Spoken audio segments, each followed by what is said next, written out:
역학적 시스템과 안전이라고 돼 있어요. 단원 제목이 왜 안전자가 들어가냐면 우리 지금 공부를 하다 보면 이런 걸 알 수가 있어. 역학적 시스템, 지난번에 했던 거 다시 한번 얘기하면 자유낙하라는 게 있다 그랬잖아. 자유낙하. 그죠?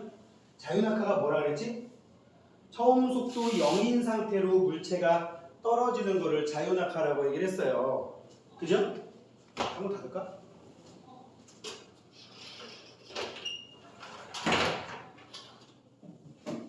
처음 속도 0인 상태로 물체가 떨어지는 걸 자유낙하라고 얘기를 했다고. 이렇게 자유낙하에서 좀 슬픈 비유긴 하지만 지면에 떨어지면 무식하게 이렇게 무식하게 지면에 떨어지면 무슨 일이 발생해요? 다치거나 죽거나 하는 일이 생길 거 아니야. 그지? 혹시 니네 거의 다 알 건데 파쿠르라고 알지? 파쿠르. 지수 알아? 그 막 건물 사이 뛰어넘고 막 아슬아슬한 데막 뛰어넘어 다니고 막 몸 구르고 막 계단 높은 데서 막 점프해가지고 떨어진 다음에 막 몸 굴려서 안전하게 떨어지고 이런 거 있어. 건물 두 개 막 지그재그로 왔다 갔다 하면서 막 올라가고 막 그런 게 있어. 약간 일종의 도시용 액션이야. 도시용 액션 뭐 그런 건데 걔네들 같은 경우는 높은 데서 떨어졌는데도 안 다치지. 그지? 이유가 뭐겠어? 나름 걔네들이 안전하게 신체에 무리가 가지 않게 한단 말이야. 예를 들면 낙법 같은 거지. 낙법. 혹시 유도 배워본 사람 있나요 여기? 낙법이 뭐야?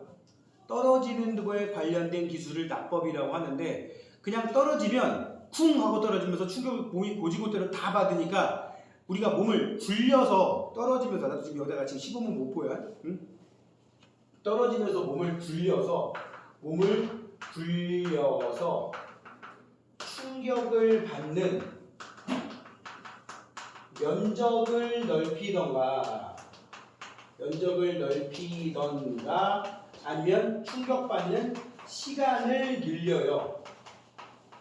그러면 무슨 일이 생기냐면 더 넓은 면적으로 그 힘이 분산되든가 여러 긴 시간 동안에 역시 힘이 나누어져서 걸리게 된다고. 그래서 실제로 충격이 좀 약하게 전달되는 측면이 있단 말이지. 그런 걸 보고 이제 낙법이라고 하는데 여기 단원 제목이 역학적 시스템, 이렇게 자유낙하를 하던 떨어지던 꿈을 쏘는 운동을 해서 떨어지던 아무튼 이랬던 간에 물체가 떨어지고 나면 이걸 통해서 어떤 상황이 발생하게 되는데 그 상황에 대해서 안전하게 하기 위해서 우리가 물리학에서 사용하는 어떤 원리를 이용하는가 라는 걸 좀 보자는 얘기야. 안전하게 하기 위해서. 사실은 지금 여기 써놓은 요게 대부분이에요. 몸을 굴려서 충격받는 면적을 넓히던가 아니면 충격받는 시간을 늘리든가 요게 같이 갈 수도 있어요. 넓은 면적에 분산시켜버리면 시간이 오래 걸릴 수도 있는 거니까. 자, 책을 한번 보도록 하겠고 98페이지 제일 먼저 관성이라는 단어부터 나옵니다. 뭐부터 나온다고? 관성.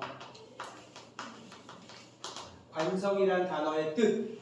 어떤 물체가 처음에 운동 상태를 유지하려는 성질, 이거를 관성이라고 얘기를 합니다.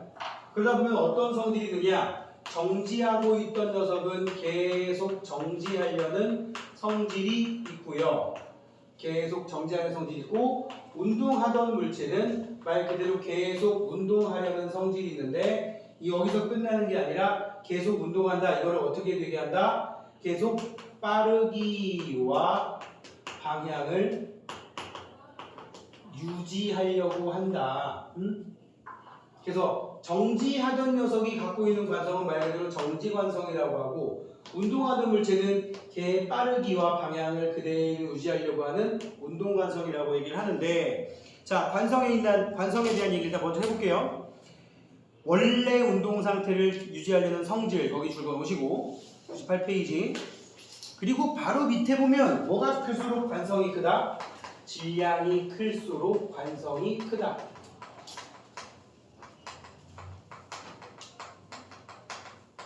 라고 되어 있습니다. 질량이 클수록 관성이 크다. 예를 들어 보면 경차. 그래서 요새 나오는 경차 중에 제일 잘 팔리는 게 그 뭐더라? 캐스퍼? 그런 차가 있어. 뭔지 알지? 응? 그 다음에 레미콘 차량이 있다고 치자고. 엄청 크다. 그지? 크고 무겁지, 그지? 응? 만약에 둘 다 정지하고 있었어. 신호등에 정지하고 있었어. 횡단보도에. 그러다가 초록불이 들어오면서 무슨 불이 들어오면서 초록불이 쫙 들어오게 되면서 무슨 일이 생겼어? 스타트. 응? 출발했단 말이야. 응? 출발했단 말이지. 누가 제일 먼저 튀어나가냐? 얘가 제일 먼저 튀어나갑니다. 왜? 가볍기 때문에 정지 상태에서 속력을 확 내기가 쉽단 말이야. 얘는 지금 가만히 정지하고 있던 상태를 변화시키기가 힘들어. 왜? 둘 중에 관성이 얘가 더 크니까. 선생님 정확한 값은 모르겠지만 얘가 예를 들어 한 500kg 나간다고 치면 얘는 예를 들어 한 5톤 나간단 말이야. 5톤. 응? 5톤이면 몇 킬로그램이야? 5,000kg.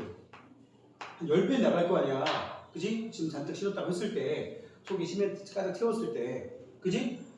누가 더 관성이 크다? 얘가 더 관성이 훨씬 크단 말이지. 그래서 스타트를 하게 되면 무슨 일이 생겨? 응? 스타트를 하면 어떻게 돼?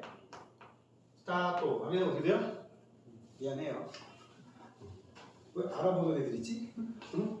아 모르는 거야? 그래서 비슷한 글자 보긴 봤지. 응.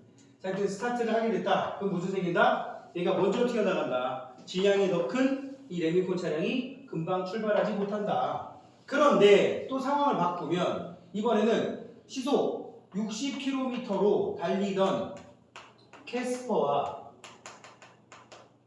레미콘 차량이 있다고 치면 차량이 있어. 레미콘 차량이 있는데 갑자기 중간에 신호가 확 바뀌는 바람에 급정거를 할 일이 생겼다고 쳐봐. 그럼 급정거를 누가 더 잘하겠어? 얘가 금방 씁니다. 그지? 얘가 금방 쓰고 얘는 좀 많이 밀려나간다고. 금방 세우기 힘들어요. 왜? 질량이 크니까 관성이 크다고. 그래서 우리가 알 수 있는 건 딱 뭐냐면 물체가 질량이 클수록 그냥 관성이 크다라는 단순한 개념을 알 수가 있다고요. 그래서 관성이 크면 거기 줄거 운동 상태를 변화시키기가 어렵다. 관성이 크면 뭐 하라고요? 우리 두 가지 관성에 대해서는 관성의 정의, 관성의 크기, 관성의 크기는 질량에 비례한다라고 얘기를 했고요. 그지? 그 다음으로는 뭐라고? 이 관성이 크다라는 거의 의미가 뭐라고? 운동 상태를 변화시키기가 힘들다. 운동 상태를 변화시키기가 힘들다. 요게 중요한 내용이었다고요. 알겠죠? 그래서 관성의 법칙 한 어렸을 때부터 몇 번 들어보지 않았어 이런 거? 관성의 법칙, 그지?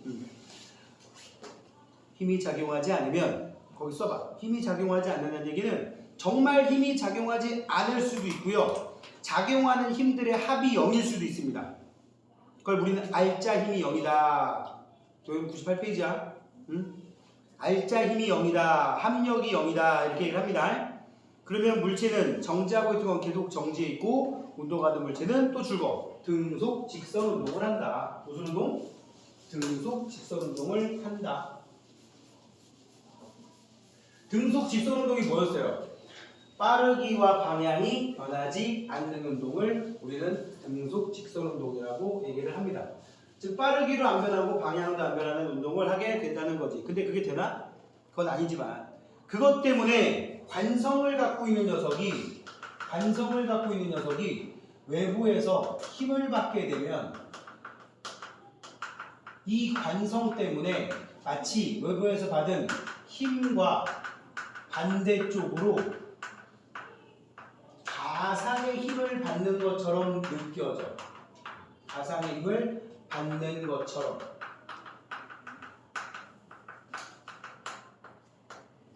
예를 들면 버스가 급출발하면 여러분들 몸 뒤로 쏠려요, 안 쏠려요? 뒤로 쏠리지. 버스가 급출발하면 뒤로 쏠린단 말이야. 외부에서 힘을 가해서 또는 엔진이 힘을 팍 내서 저쪽으로 힘을 확 줘서 속력을 확 만들면 나는 그 반대로 힘을 받은 것처럼 분명히 아무도 날 안 건드렸는데 힘을 받은 것처럼 나오는 이 가상의 힘이 있단 말이야. 이거를 관성 때문에 생기는 힘, 관성력이라고 합니다. 이 관성력 때문에 버스가 급출발하면 뒤로 쏠리고 또 아니면 급브레이크를 밟으면 앞으로 쏠리고 이런 현상이 생기는 거라고요. 그래서 거기 지금 등속 직선운동을 한다, 정지한다라고 얘기를 했었는데 만약에 알짜 힘이 0이 아니면 그 물체에는 요게 나타난다고요. 알겠습니까? 알짜 힘이 0이 아닐 경우에 우리는 그걸 뭐라고 하느냐? 알짜 힘, 합력을, 물체에 가해지는 힘들의 합을 구했더니 그게 제로가 나오지 않으면 힘이 존재한다는 거고요. 그 힘의 존재 때문에 물체는 어떻게 되느냐? 가속도가 생긴다라고 얘기한다고요. 가속도가 생기면 어떻게 되는데? 정지, 등속 직선운동이 아니라 빨라지거나 느려지거나 하는 일이 발생해 버린다고. 그래서 빨라지거나 느려지면 그걸 보고 우리는 가속도가 생겼다라고 얘기를 합니다. 관성이 깨지면 가속도가 있는 거고 관성이 유지되면 가속도가 없는 거고 가속도가 없으면 가해진 힘들의 합이 0인 거란 얘기예요. 자, 그 밑에 이제 관성에 의한 현상들이 있는데 한두 번쯤은 다 본 내용들입니다. 그죠? 여기 나온 그림 처음 본 사람 없을 거야. 버스가 급출발하면 승객이 뒤로 몰린다, 뒤로 쏠린다. 또 종이를 튕기면 종이만 튕겨나가고 동전은 컵 속으로 떨어진다. 맞지? 여기 있는 것들은 다 가만히 제자리에 있으려는 관성이기 때문에 정지관성이라고 해놨고 계속 가려는 관성, 버스가 갑자기 급정거하면 가던 대로 계속 가려는 관성 때문에 앞으로 쏠린다. 달리던 사람이 돌부리에 걸려 앞으로 넘어진다. 이것도 마찬가지야. 다리는 멈췄으나 내 몸은 계속 가려는 성질이 있다는 얘기지. 그지? 알겠나요? 이거 말고도 우리 주변에 관성에 의한 현상은 많습니다. 거기 보세요. 이불을 막대기로 두드려 먼지를 턴다. 해본 적이 없지. 막대기 이불 탁 때리면 이불이 확 구겨지지만 먼지는 그 자리에 있으려는 성질. 이런 거지. 잘 되진 않아요. 망치가 헐거워졌을 때 망치 자루를 아래쪽으로 내리면 이거 잘 봐. 우리 망치가 이렇게 생겼잖아. 망치가 보통 이렇게 생겼거든. 이렇게 돼가지고 여기부터 대고 이렇게. 도끼 아니야. 도끼 아니야. 대부분 이렇게 된 것도 많지. 뭐 그냥 이렇게 된 거. 해머라고 보통 이제 해머. 원래 우리가 그 토끼 귀처럼 이렇게 달려있는 건 망치가 아니고 장돌이라고 부릅니다. 우리가 흔히 망치라고 하는 게 그게 사실은 장돌이라고 하고 하여튼 이렇게 있는데 나무 같은 거 이렇게 박혀있단 말이야. 손잡이에. 근데 여기가 오래돼가지고 헐거워지면 이 바닥에다 대고 어떻게 하냐? 손잡이를 잡고 쿵 찍으면 얘가 들고 있다가 쾅 내리찍으면 여기 손잡이 여기서 멈추는데 얘는 계속 가려는 성질 때문에 더 깊이 박힌다는 뜻이야. 그래서 여기 지금 보면은 뭐라고 써있어? 망치가 헐거워졌을 때 이런 얘기 하는 거예요. 이것도 이 쇳덩어리 입장에서 볼 때는 무슨 관성인 거야? 운동 관성이지. 가던 대로 계속 가려는 관성. 물론 이렇게 뒤집어가지고 그냥 이렇게 때려 내려 찍는 경우도 있는데 지금 그걸 말하는 건 아니고. 자전거 페달을 밟지 않아도 어느 정도는 계속 달린다? 요새 뭐 전기 자전거는 막 가던데. 그지? 그거는 관성에 대한 얘기 아니라 그냥 전기력 때문인 거지. 자, 그럼 관성에 대한 얘기를 왜 하느냐? 이 관성하고 밀접한 관련이 있는 개념이 밑에 나옵니다. 관성하고 밀접한 관련이 있는 개념이 밑에 나와요. 그게 운동량과 충격량이라는 개념이에요. 무슨 개념? 운동량과 충격량. 일단 여기 쓰긴 할 텐데 운동량은 해서 그냥 뭐 굳이 뜻이 뭐냐 그러면 그냥 운동의 정도를 나타낸다라고 얘기를 하고요. 충격량은 충격을 받은 정도라고 보통 얘기를 해. 굉장히 무책임한 정의죠. 그죠?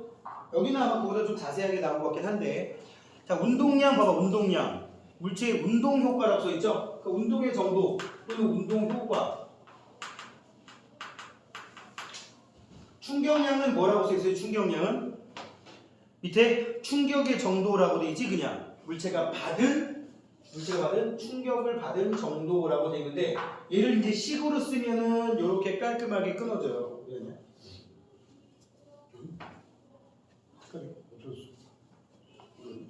자, 운동량은 운동의 효과. 만약에 움직이는 녀석이 있었잖아. 그게 사람이든 물체든 간에 움직이는 녀석이 있었잖아. 그럼 이 움직이는 녀석이 어딘가에 충돌하게 되면, 만약에 움직이는 녀석을 A, 어딘가를 B라고 치면 A가 B에 충돌했더니 B가 조금 찌그러졌어. 또 충돌했더니 많이 찌그러졌어. 똑같은 A와 B인데 A가 어떻게 했더니 B가 조금 찌그러지고 조금 찌그러지고, 이번에는 A가 B에 또 어디가 충격을 가했더니 B가 많이 찌그러졌어. 그 얘기는 A가 둘 중 하나, A가 무거워서 그럴까 가벼워서 그럴까, 많이 찌그러진 게 A가 무거우면 많이 찌그러져. 또 하나, A가 느리게 가다가 때려박을 때랑 A가 빨리 가다 때려박을 때랑 어떨 때가, 속력이 크게 빨리 가다 때려박으면 많이 변하겠지, 그지? 그래서 이 B라고 하는 곳에 A가 충돌하게 되면 얘 운동 효과가 나타나게 되는데, 그럼 어떨 때 얘 운동 효과가 크냐? 질량이 클수록 운동 효과가 크더라. 또 하나, 빠를수록 운동 효과가 크더라. 그래서 이 두 개를 가지고 개념을 만들었어요. 어떻게? 질량 곱하기 속도라는 개념을 만들었어. 질량 곱하기 속도. 선생님, 속도라는 말을 쓰는 이유가 있어. 좀 이따 하겠지만, 이거를 운동량이라고 얘기를 하고, 충격량은 뭐냐면 힘이라고 하는 걸 얼만큼의 시간 동안 받았느냐, 이거를 우린 충격량이라고 하자. 그래서 충격량은 힘 곱하기 힘을 받은 시간, 이렇게 정의를 하기로 했습니다. 그래서 운동량 P라는 단위를 좀 쓰고, 이게 이제 그 뭐랄까 일종의 능력, 파워, 그래서 P라는 단위를 쓰고, 여기다가는 M 곱하기 V라는 공식을 하나 만들었고요. 여기는 충격을 받은 정도, 임팩트, 그래서 I는 F 곱하기 T라는 식을 만들어서, 결론은 오늘 하는 것 중에 제일 중요한 두 가지는, 운동량이라고 하는 개념은 운동량 P는 M, 질량 곱하기 단위는 무조건 킬로그램 곱하기 V, 속도로 계산한다. 미터 퍼 세크로. 자, 이제 여기서 설명도 들어갑니다. 질량이 몇 킬로그램이다로 환산해야 되는데, 선생님이 기를 쓰고 속력이라고 안 쓰고 속도라고 써놨어, 그지? 자, 한번 얘기한 것 같은데, 속력과 속도의 차이점이 선생님 뭐라 그랬죠? 속력은 영어로 치면 speed, 속도는 원래 velocity. 이렇게 표현한단 말이지. 응? 이거는 그냥 빠르기만 의미하는 건데, 이거는 빠르기에다가 방향성까지 포함된 거야. 지난번에 선생님 기하 벡터 얘기 잠깐 했죠? 그지? 그래서 운동량 계산할 때는 속도로 계산한다라는 거를 좀 주의를 해야 돼요. 무슨 뜻이냐? 여기 이렇게 평평한 곳에 A라는 물체와 B라는 물체가 있는데 둘 다 1kg이야. 근데 이 녀석은 이쪽으로 2m/s로 가고 있고, 이 녀석은 이쪽으로 2m/s로 가고 있어. 그랬을 때 A의 운동량을 구해봐라 그러면 1kg 곱하기 2m/s. 그래서 이 숫자만 계산하면 2니까 2kg m/s. 실제로 운동량 이렇게 긴 단위로 쓰거든요. 이렇게 표현을 합니다. 그러면 이 오른쪽에 있는 B도 운동량이 2kg m/s 아니냐? 아니라고. 얘가 플러스이면 얘는 마이너스인 거야. 방향이 다르잖아. 그래서 얘의 운동량은 이거를 플러스라고 치면 얘는 마이너스라고 놓고, 둘은 운동량이 같은 게 아닌 거라고요. 이런 걸 보고 물리학에서 벡터라고 얘기합니다. 방향성까지 같이 포함된 개념을 벡터라고 한다고. 즉 운동량이라는 개념 자체가 벡터라는 뜻이에요. 아시겠습니까? 그래서 질량 곱하기 속도라는 개념이 운동량의 개념이다. 단위는 이렇게 바꿔주면 되는 거야. 그럼 예를 들어볼까? 집에 과자 봉지가 있는데 과자 봉지 속에 과자가 200g이나 들어있어. 응? 어우 많지. 근데 고깃집에 요새 삼겹살 1인분 시키면 1인분이 150g이야. 그래 안 그래? 여기 삼겹살 2인분만 주세요. 그럼 2줄 나온다. 2줄. 그래 안 그래? 그럼 보면 무슨 생각이 들어? 화가 나지? 이 지가 와서 먹고 이런 생각 들잖아. 어? 그러면서 무슨 생각도 또 들어요? 그냥 미국산 먹을까? 일단 양이 중요하잖아. 소갈비살은 진짜 티가 나더라. 얼마 전에 선생님 와이프 생일이라서 나랑 고깃집 가서 소갈비살 한번 먹을까? 그래서 소갈비살 얼마였더니 1인분에 48,000원이네. 콜 3인분 간에 기별도 안 가. 진짜. 그리고 나서 오겹살을 3인분 더 먹었어. 셋이서. 뭐 장난하는 것도 아니고 뭐 툭불이라는데 우리 중요한 게 툭불이 중요해? 양이 중요하잖아. 뭐야 나만 그런 거야?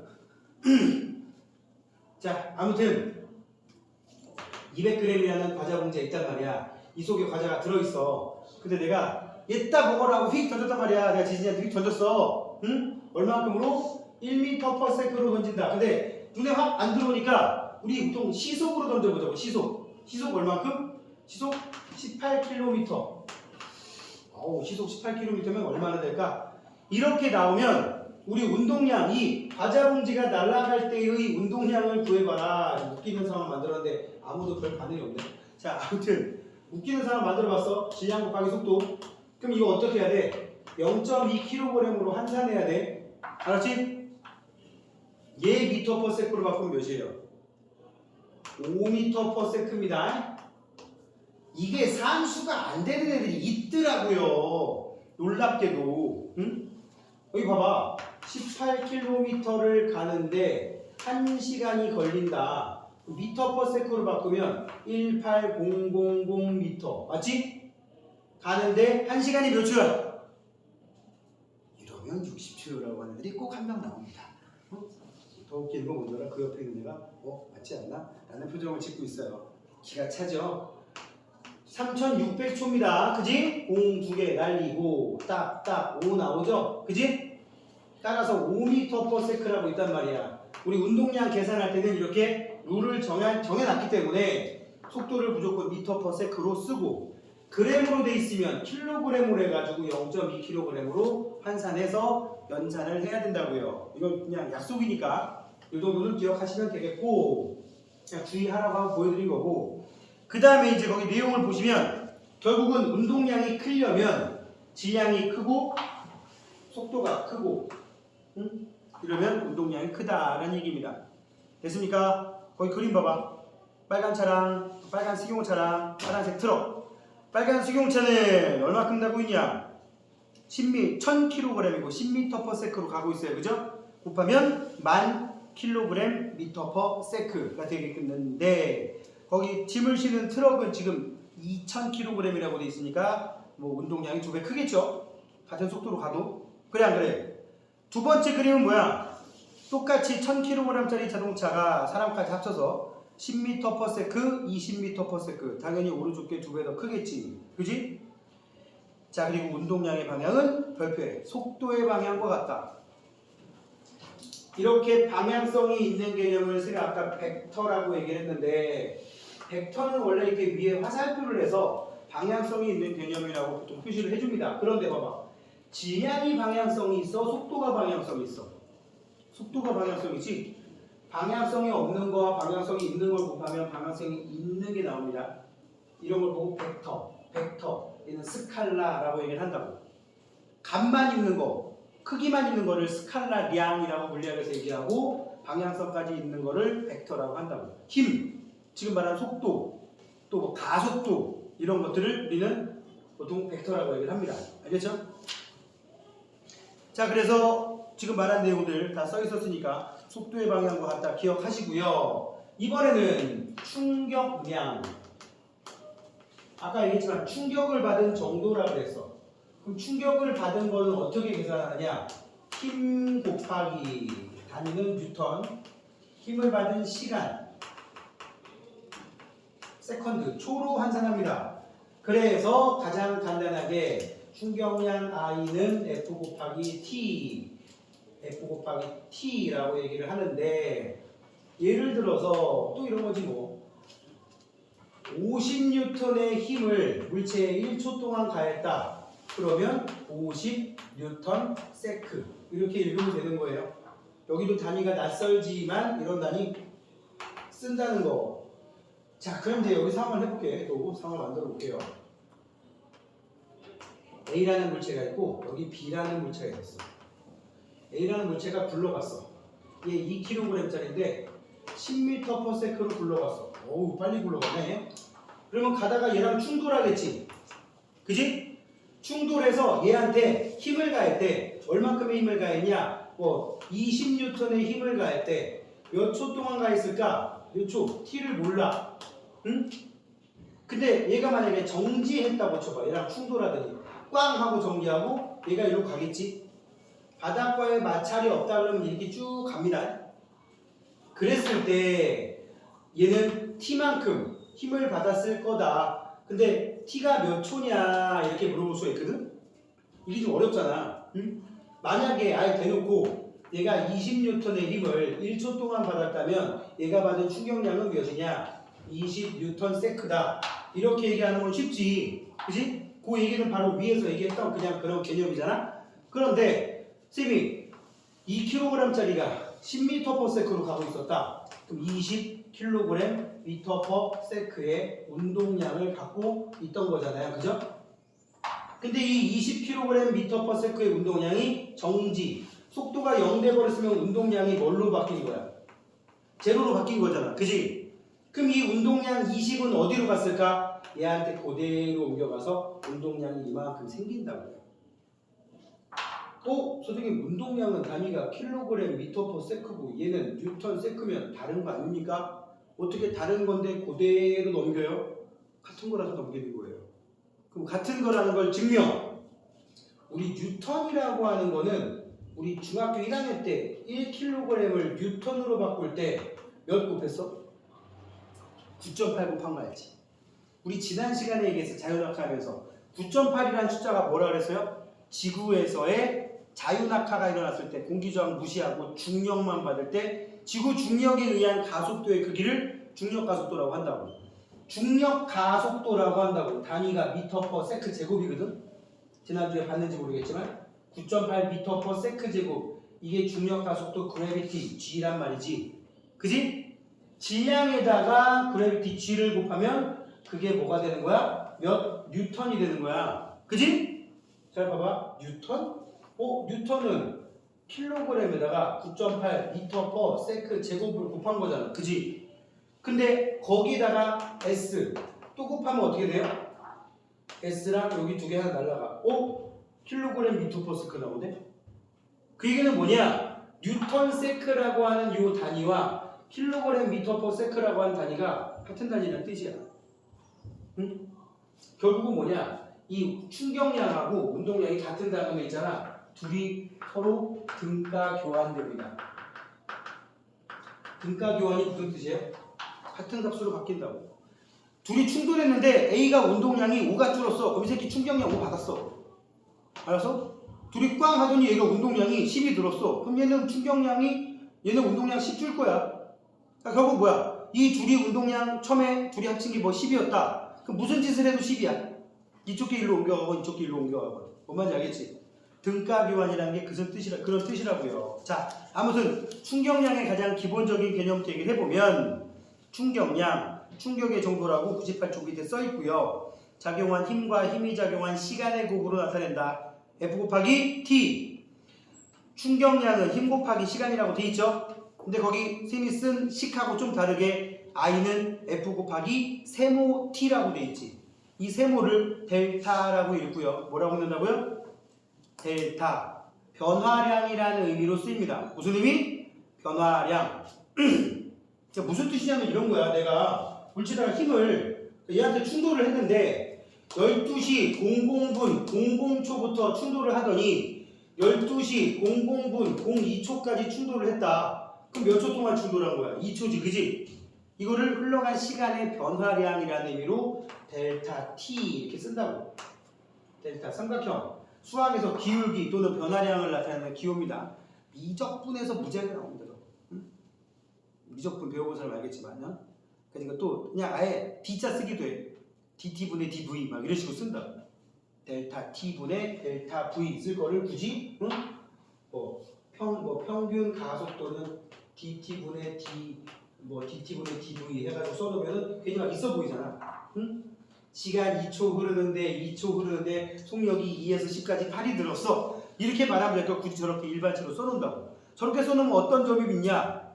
멋있지. 괜히 있어 보이잖아. 그지? 응? 그래 안 그래? 예를 들어서 지호하고 나하고 둘이 피자를 시켰는데 8조각으로 쪼갰어. 응? 그럼 얘 한 판, 나 한 판 있는데 5분 동안에 나는 2조각 먹었는데 지호는 예를 들어 4조각 먹었어. 그러면 단위 시간당 피자 처묵한 양이 누가 더 큰 거야? 얘가 큰 거지. 몇 배 큰 거야 나보다. 난 2조각에는 4조각. 얘가 2배 더 큰 거지.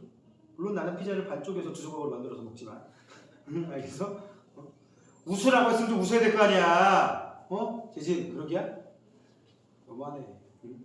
너 지금 웃음이 여기까지 올라왔다 사라졌어. 야, 그러지 말자고.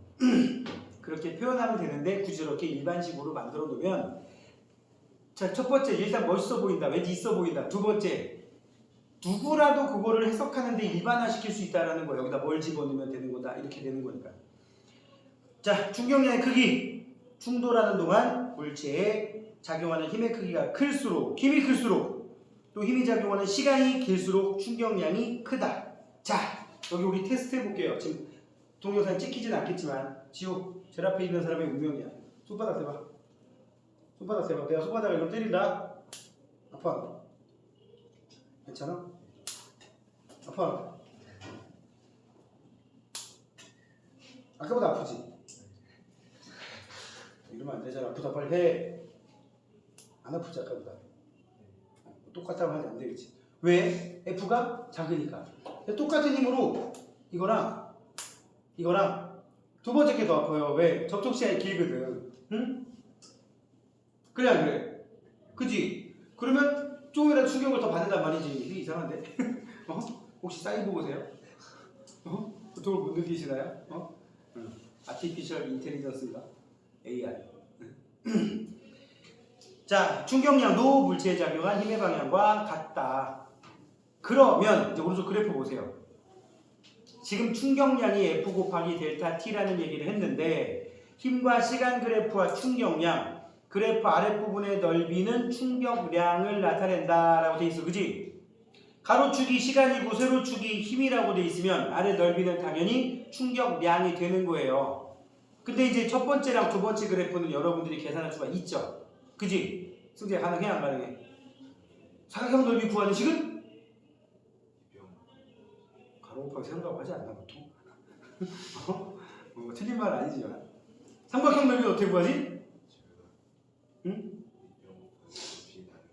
우리 이제 곱하기 2분의 1이라고 합시다. 나누기 2는 좀 약간 느낌이 초딩 같은 느낌이고. 왜 그래? 비주얼은 나뉘면서. 그럼 곡선안의 면적 어떻게 구해요? 세 번째 거. 그게 적분이라는 거야. 니네가 할 일은 없어. 적분 들어본 사람, 미분 적분. 처음 들어? 들어본 적이 손 안 들어봐. 들어봤어 안 들어봤어? 들어봤지? 뭐 굳이 얘기하면 미분은 열나 잘게 쪼갠다는 뜻이야. 적분은 뭐야? 그 잘게 쪼갠 걸 가가지고 쪼갠 거를 다 나눠서 면적을 다 더한다는 뜻이야. 무슨 뜻이냐면 여기 지금 곡선 이렇게 있잖아. 그치? 그냥 개념만 잠깐 얘기해 줄게. 여기 찍히나? 잠깐만 개념만 여기 가운데다 얘기를 해주면 거기 지금 곡선으로 된 그래프가 하나 있었잖아요. 그지? 곡선으로 된 그래프가 있었는데 이거를 딱 보면 곡선이잖아. 근데 이거를 정말 가늘게 정말 좁은 간격으로 쪼개면 요 부분만 확대하면 이렇게 직선으로 돼 있지 않겠어? 그지? 이렇게 잘게 쪼개가지고 그 쪼갠 녀석의 기울기만 보는 거를 우리 미분이라고 그래. 반면에 그럼 그렇게 잘게 쪼개면 좀 오바해서 쪼개볼게. 오바해서 오바해서 쪼개면 여기 이렇게 되고 여기 이렇게 되고 이렇게 된 사다리꼴이 있을 것이고 여기 또 이렇게 된 사다리꼴이 있겠지. 여러 개의 사다리꼴 막대로 바꾼 다음에 사다리꼴 넓이 구할 줄 알잖아. 사다리꼴 넓이에 구해서 합을 다 구하면 그걸 우리는 적분이라고 합니다. 그것도 가장 쉬운 적분 정적분이라고 합니다. 그런 게 있어요.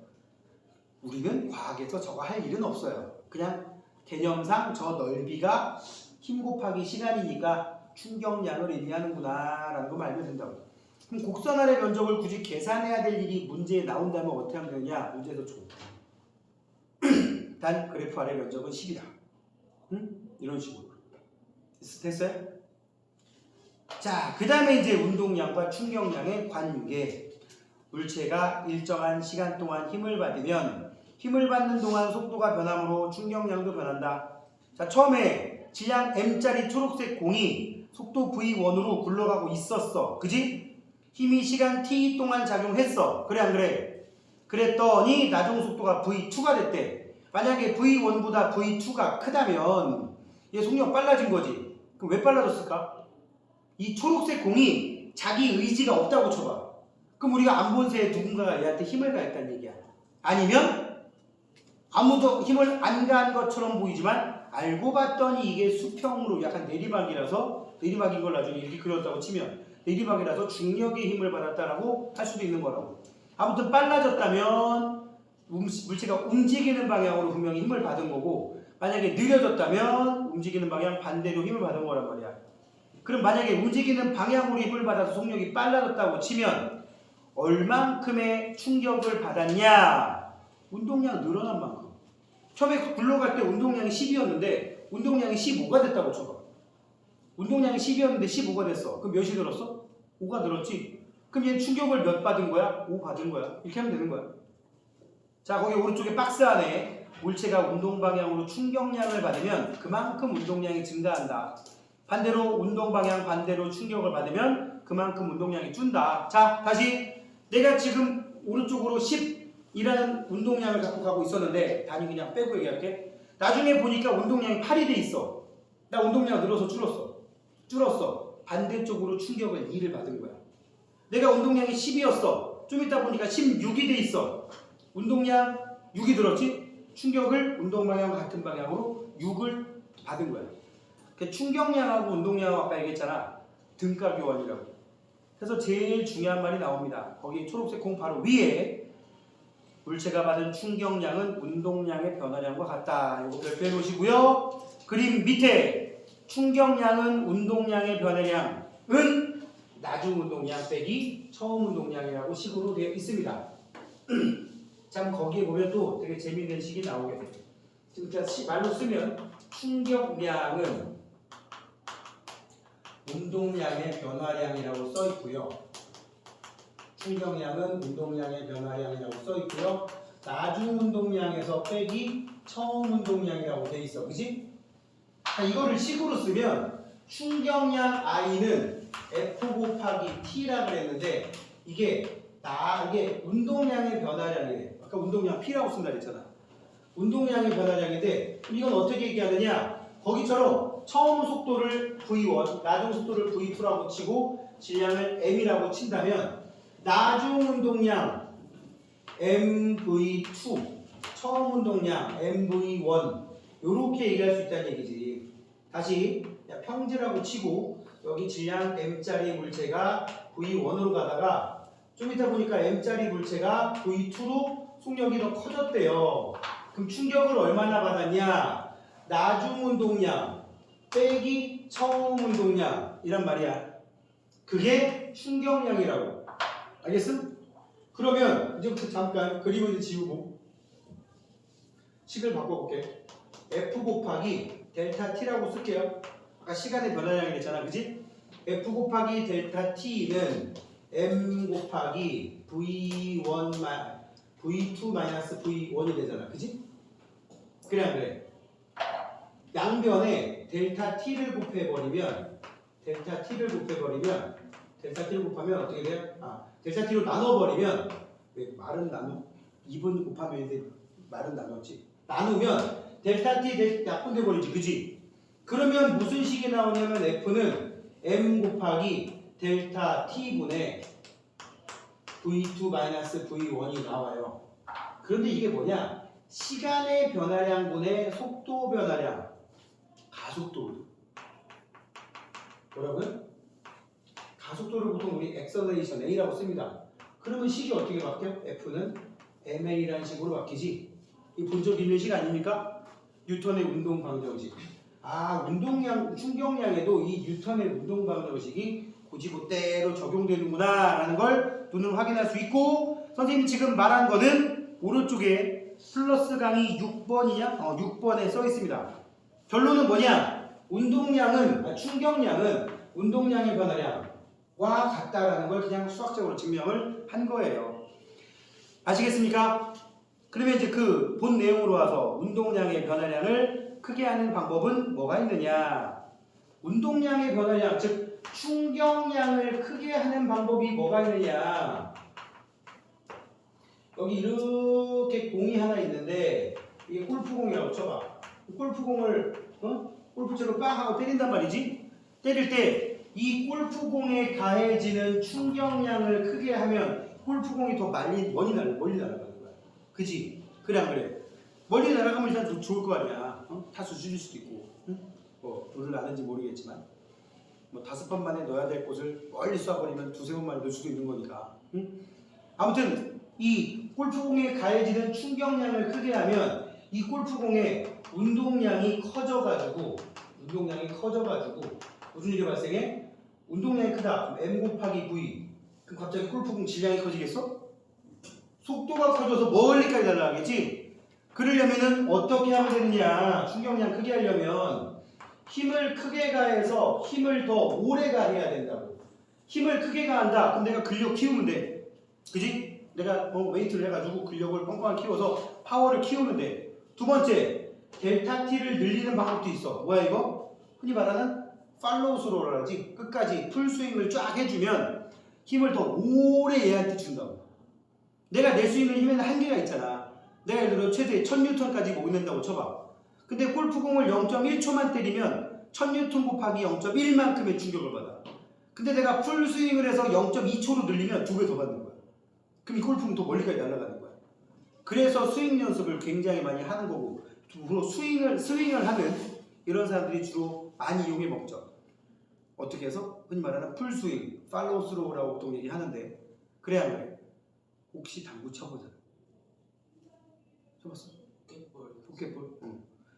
포켓볼에서 자주 쓰는 건 아닌데, 포켓볼에서 쓰는 건 아니고, 흔히 보통 어른들이 많이 치는 사구라는 공, 그런 게 있는 거 같지? 빨간 공, 하얀 공. 무조건 있죠, 여기서. 응?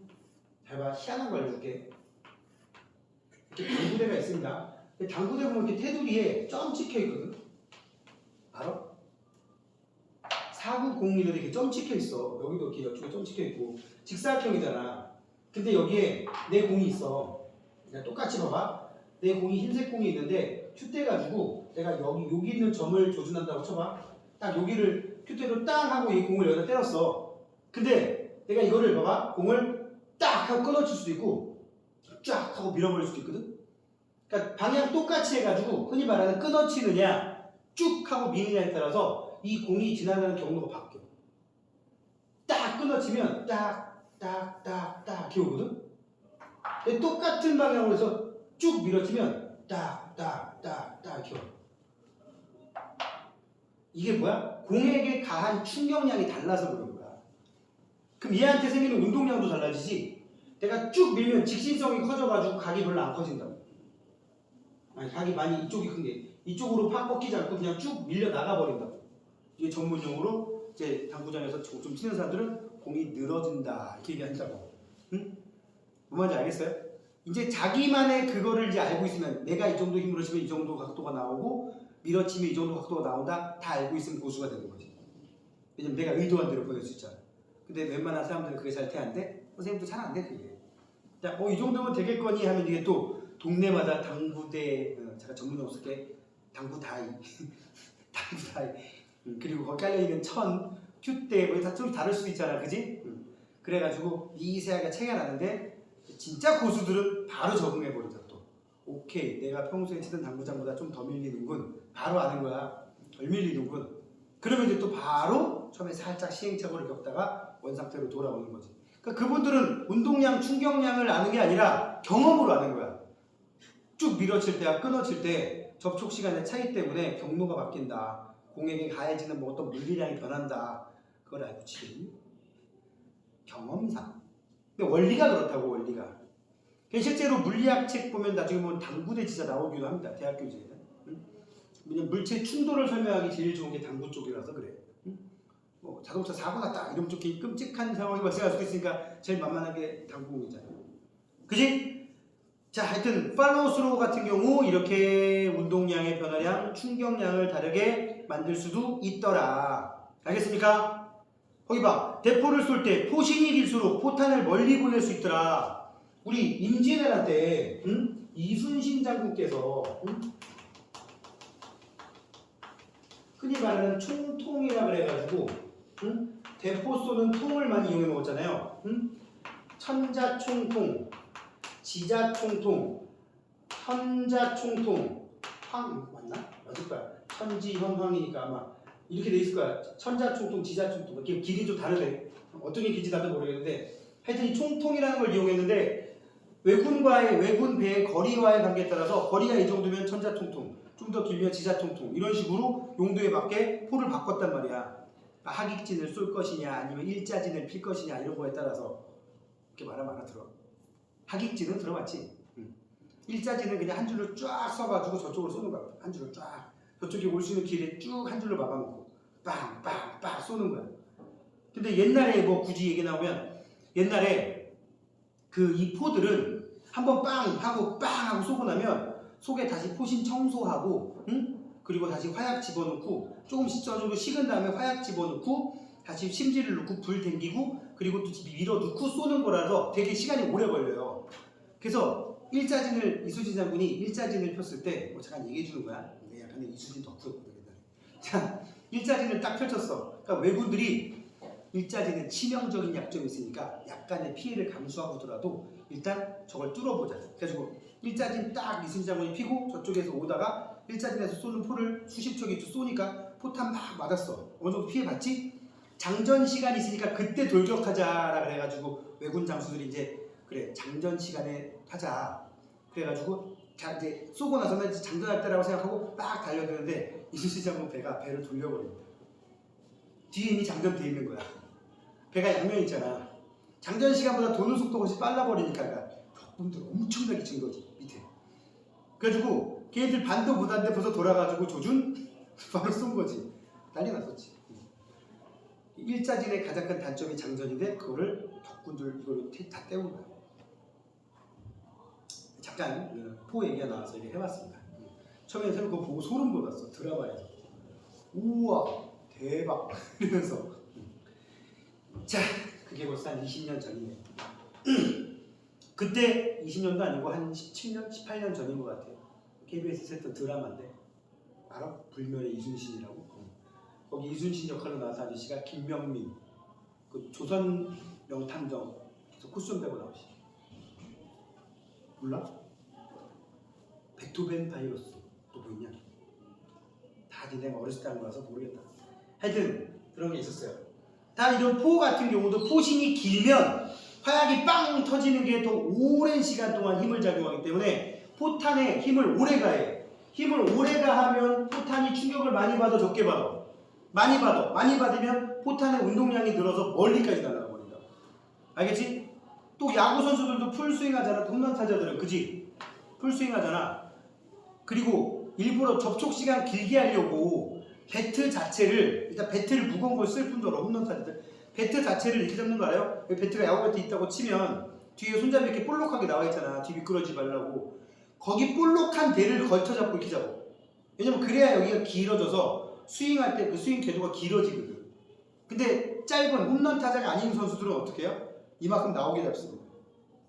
왜냐면 이게 회전하는 게 빨라지는 게 중요하니까. 정확한 타격을 위해서 힘을 덜 실더라도. 그런 타자들은 1년 동안 144게임을 하더라도 홈런이 한 2개 이렇게밖에 안 나옵니다. 그런 건 다 뭐야? 뽀록. 어떻게 얻어 걸린 거야. 얻어 걸린 거. 배 중심에 제대로 맞은 거지. 나도 몰랐는데. 그리고 가끔씩 내가 풀스윙을 해가지고 홈런 나오는 경우도 있어요. 반면에 홈런 타자들은 어때? 나중에 뒤에 야구 중계 볼 일 있으면 진짜 봐봐. 홈런 타자들은 배트가 안 보이게 잡고 그리고 스윙을 엄청 크게 해. 그러다 보니까 홈런 타자들 삼진도 많이 나갑니다. 뭐 저기 뭐 키움 어디에? 아니다. KT의 박병호 이런 선수도 좀 아니구나. 표정 보니까. 또 누구 있을까? 지금 홈런이 노시환이라며. 그런 선수가 있어요. 이게 웬일인가 싶어. 하나이글스 홈런 1위가 있다니. 세상에 참 오래 살고 볼 일이야. 자, 아무튼 자, 그리고 야구공을 큰 힘으로 쳐야 멀리 날아간다 라고 되어 있습니다. 별거 아니죠?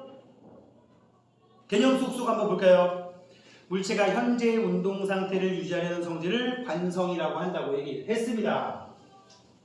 그 다음에 두 번째, 관성에 의한 현상과 관련 있는 거 O, 없는 거 X. 버스가 갑자기 정지하면 승객이 앞으로 넘어진다. 관성 맞지? 계속 가려는 관성이니까 운동 관성이라고 보통 해석하면 되겠군요.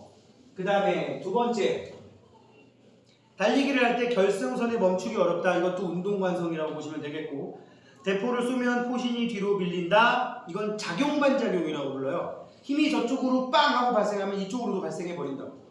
힘은 쌍으로 작용하기 때문에 그런 현상이 생기고요. 3번, 이번에 3번 뒤에다가는 작용, 반작용이라고 써놓고 3번에 운동량과 충격량에 대한 설명으로 OX. 운동량의 방향은 속도의 방향과 같다. 맞습니까? 네. 충격량의 방향은 물체에 작용한 힘의 방향과 같다. 맞지? 충격량도 벡터란 말이야. 충격량의 단위는 속도의 단위가 같다. 속도의 단위에다가 힘 예를 들어서 질량 곱해야 된단 말이야. 자, 충격량의 단위는 충격량 공식 자체가 I는 F 곱하기 델타 T다 보니까 힘에 관련된 단위 뉴턴, 초에 시간에 관련된 단위 초, 아니면 초. 근데 아까도 말했지만 얘랑 킬로그램, 미터 퍼 세크랑 같은 단위라고 했지. 근데 속도의 단위는 미터 퍼 세크, 킬로미터 퍼 아워. 지금 이런 질량하고 관련된 거나 힘하고 관련된 개념이 없기 때문에 틀린 겁니다. 맞지? 완전 다른 거야. 답은 X, OX가 되겠네요. 자, 이제 뒤에 넘기면 충돌과 안전장치. 지금 충격량 I는 F 곱하기 T라 그랬는데 우리는 요 I를 충격량이라고 얘기했죠? 이 F를 우리 다른 말로 뭐라고 하냐면 충격력이라고도 부릅니다.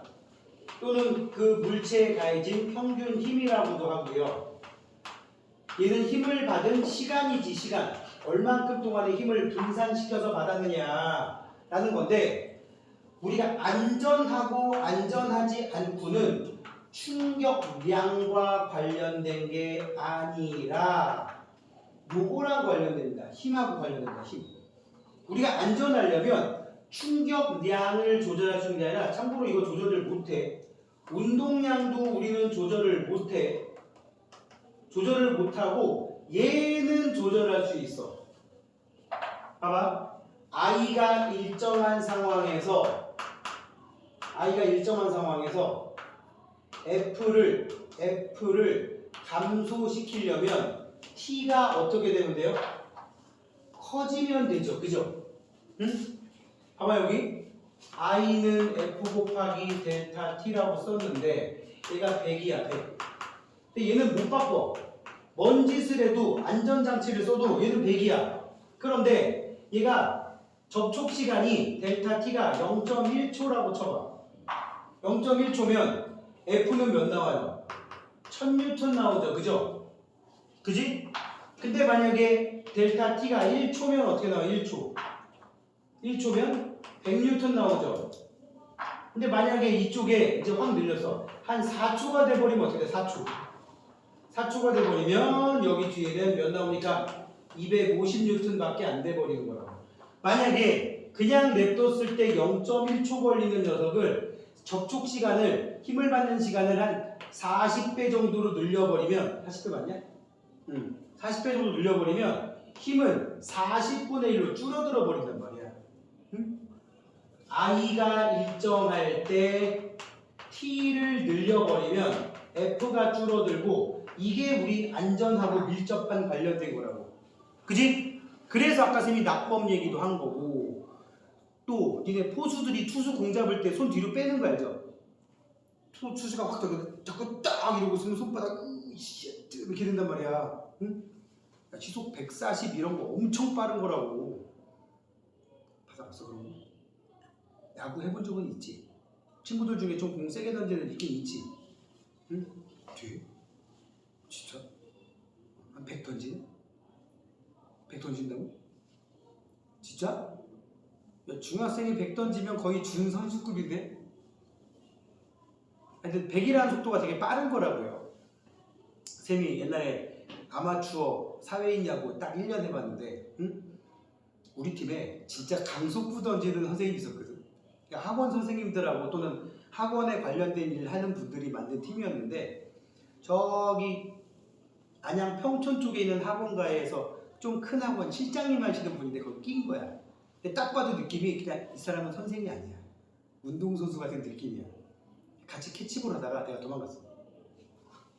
이게 캐치볼로 10분만 더 하면 손바닥이 깨질 것 같은 거야. 그리고 꼭 얼굴로 던져 그 아저씨는. 이 정도 거리 한 15m 20m 정도 던지는데, 던지면 딱 봤는데 딱 받고 바로 연속해서 던지는데, 그 아저씨는 진짜 한결같이 내 얼굴 향해서 던져요. 어? 거기다가 속도가 점점 붙으니까 점점 쫄리는 거야. 거기다가 내 글러브가 그때 당시 좀 상태가 안 좋은 상태, 좀 낡아가지고. 그러니까는 속에다가 일부러 그 손가락 장갑 끼고 글러브를 꼈음에도 불구하고 이 상태로 5분만 더 캐치볼 하면 손바닥이 남아나질 않겠다. 그래가지고 파트너 바꾸시다 좀. 계속 한 사람만 하고 해. 그래가지고 그냥 귀찮다고 그냥 하지. 싫다고 도망가지. 하여튼 그분이 잠깐 투수한다고 공을 던졌는데 그때 한 115 정도 나왔나? 누가 그때 선생님 스피드건 갖고 와가지고. 근데 115가 들어오는데 타석에 있는데 붙이겠는 거야, 무서워서. 그런데 보통 야구 선수들이, 프로야구 선수들이 투수들 좀 수준급 투수들이면 한 140, 150 던지거든. 응? 그쯤 되면 아예 오줌 싼대요. 타석에 서 있으면. 흔히 말하는 지린다 그러지. 응? 그러니까 100 던지면 대신 진짜 100 던진다고? 진짜? 어디 가면 좀 한잔 소리 좀 듣겠네. 내가 100 정도 던지거든. 한 110? 110? 근데 놀라운 건 뭔지 알아? 컨트롤이 너무 좋아. 컨트롤이 너무 좋아. 스트라이크를 너무 잘 던져. 참고로 아마추어 사회인야구는 스트라이크 잘 던지면 큰일 납니다. 다쳐요. 공이 깨끗하게 가운데로 들어오거든. 다 때려요. 지금 그래서 평균 자책점이 0이야. 왠지 알아? 아웃카운트를 한 개도 못 잡아봤어. 점수가 뒤따 주고. 던지면 족족 다 때려. 내가 딱 한 타자 원아웃도 못 잡고 내려와가지고 공 한 20개인가 30개인가 던진 게 그게 최고였어. 근데 이제 30개 던지고 1조 동안 활약 없었어. 그러니까 잘 던지려고 거기 옆에 선수 출신 코치가 와 있었거든. 잘 보려고 정말 열심히 던진 거야. 그게 망했어. 1주 동안. 자, 이런 식으로 표현을 하게 됩니다. 자, 평균 힘, 충돌 시간분의 충격량 기억하시고요. 시간분의 운동량의 변화량 역시 기억하세요. 시간을 늘리면 뭘 줄일 수 있다? 평균 힘을 줄일 수가 있다. 이게 제일 중요한 거야. 뭘 하면? 시간을 늘리면 여기 나왔네. 시간을 늘리면 평균 힘을 줄일 수가 있더라. 됐습니까? 자, 그 밑에 자동차 그림 바로 위에 볼게요. 충격량이 같을 때 충돌 시간이 짧을수록 평균 힘이 커진다. 충격량이 같을 때 충돌 시간이 길수록 평균 힘이 역시 작아진다. 그래서 평균 힘이 작아지는 게 안전한 거란 얘기입니다. 알겠습니까? 충격량이 바뀌는 건 아닙니다. 충격력이 바뀌는 거지. 자, 그 밑에도 보면 빨간 자동차가 콘크리트 벽에 충돌했어. 이거 뭐야? 충격량이 준 거야? 충격력이 커진 거야? 충격력이 큰 거야. 그래서 사람 다치는 거야. 두 번째 그림은 충격량이 달라요? 충격량이 달라요? 아니죠. 뭐야 이거는? 시간이 길어지면서 충격력이 줄어든 거라고요. 됐습니까? 자, 2번 충격량이 같더라도 지금 선생님 말한 거 계속 나오는 거야. 힘을 받는 시간이 길어지면 힘의 크기가 작아진다. 거기도 지금 계란하고 단단한 바닥 그리고 푹신한 방석, 어떤 게 계란이 안 깨졌어? 푹신한 방석이 안 깨졌어. 이게 안전하다는 얘기야. 왜 안전해? 접촉 시간이 길어져서 안전해진 거라고요. 알겠습니까? 단단한 바닥, 푹신한 방석 쪽이 분명히 더 시간이 길어지면서 된 거라고. 됐니? 자, 그 밑에 이런 안전장치의 예들 보세요. 안전장치는 관성에 의해 몸이 쏠리는 것을 방지하거나 안전띠, 그지? 안전띠 같은 경우 마찬가지. 또 충돌이 일어났을 때 힘이 작용하는 시간을 길게 해서 범퍼 같은 경우 범퍼는 찌그러지면서 접촉 시간을 늘린 거야. 그러니까 범퍼는 찌그러져 줘야 돼? 안 찌그러져야 돼? 찌그러져 줘야지만 좋은 거야. 범퍼 단단하게 쇳덩어리를 해놓고 그러면 아무 소용 없습니다. 범퍼는 찌그러지라고 있는 거라고 합니다. 만 찌그러지면 기분이 나쁩니다. 그죠? 수립이 나오니까. 자, 그 다음에 거기 에어백도 나와 있고 자전거 안장 밑에 스프링도 나와 있죠? 다 충돌 시간을 길게 해서 탑승자가 받는 힘을 줄여준다. 그 힘을 긴 시간으로 분산시켜서. 다음 페이지 보면 운동경기도 써 있어요. 운동경기에 사용되는 거. 태권도 그 선수 호구라 하죠. 호구. 보호구. 멀리뛰기 선수도 착지할 때 무릎 구부리는 거 알죠? 안 구부리면 큰일 납니다. 그지? 그 다음에 아까도 얘기한 야구 선수가 공을 받을 때는 손을 뒤로 빼면서 받는다. 자, 지우. 여기 포수가 글러브를 오른손에 끼고 있어, 왼손에 끼고 있어. 포수는 글러브라고 안 하고 미트라고 합니다. 아시겠죠? 1루수 거랑 포수 거는 미트라고 합니다. 포수 미트를 뒤로 빼면서 접촉 시간을 늘린다는 거. 그 다음에 공기가 충전된 포장재, 그 다음에 푹신한 재질의 보호대, 놀이매트 등등도 똑같은 원리라는 거까지 하고 좀 쉬었다가 가겠습니다.